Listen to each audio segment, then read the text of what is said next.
Another favorite book at the Renfro house is Miss Nelson is Missing. Let's enjoy this book. See, this is a really welcome. Now settle down, said Miss Nelson in a sweet voice. But the class would not settle down. They whispered and giggled. They squirmed and made faces. They were even rude during story hour, and they always refused to do their lessons. Something will have to be done, said Miss Nelson. The next morning, Miss Nelson did not come to school. Wow, yelled the kids. Now we can really act up. They began to make more spitballs and paper airplanes. Today, let's just be terrible, they said. Not so fast, hissed an unpleasant voice. A woman in an ugly black dress stood before them. I am your new teacher, Miss Viola Swamp, and she rapped on the desk with her ruler. Where is Miss Nelson? Asked the kids. Never mind that, snapped Miss Swamp. Open those arithmetic books. Miss Nelson's kids did as they were told.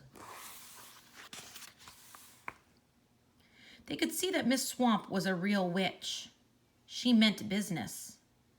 Right away, she put them to work, and she loaded them down with homework.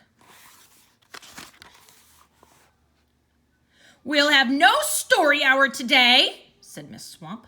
Keep your mouths shut, said Miss Swamp. Sit perfectly still, said Miss Swamp. And if you misbehave, you'll be sorry, said Miss Swamp. The kids in room 207 had never worked so hard.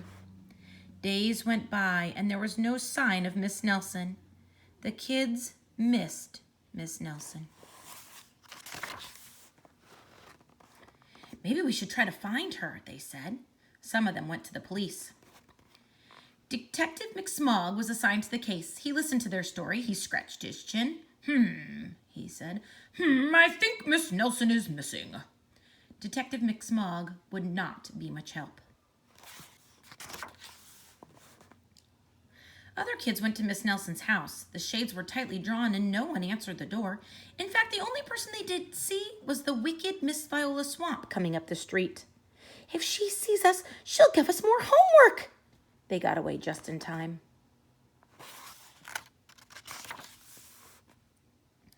Maybe something terrible happened to Miss Nelson. Maybe she was gobbled up by a shark, said one of the kids. But that didn't seem likely. Maybe Miss Nelson went to Mars, said another kid. But that didn't seem likely either. I know, exclaimed one know-it-all. Maybe Miss Nelson's car was carried off by a swarm of angry butterflies. But that was the least likely of all.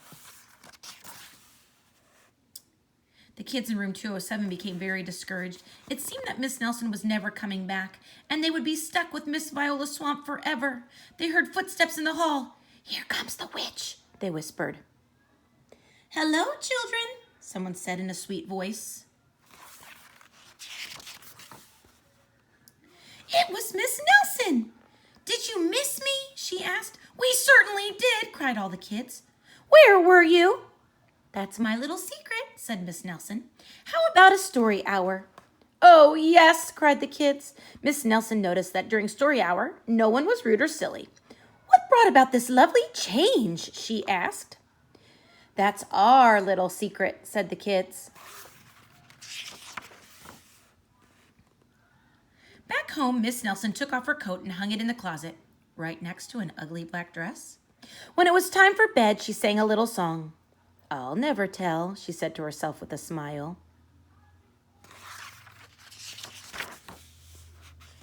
P.S.